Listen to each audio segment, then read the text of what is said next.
Welcome to this series, Short Poems for the Round Earth. It's a series about outdoor travel and poetry and bringing the two together in an attempt to find points of connection with wild nature.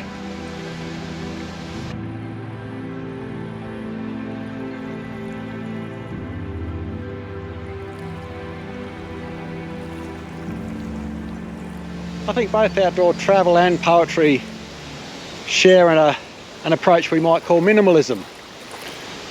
Take less and write less. Pare things back to the essentials. And I think that puts us in the correct relationship with the ocean and the earth and outdoor or wild nature. But it's all part of the creative process, and it all makes you see something or feel something, which works its way back into the story.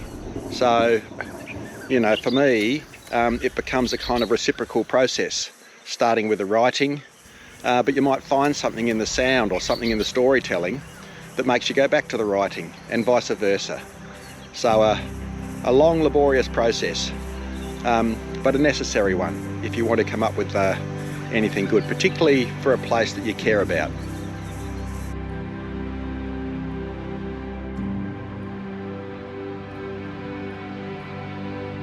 We might even pause along the way and think about the value and importance of that lightweight travel and lightweight writing, that poetry, that minimalism, and how it helps us reconnect to wild nature.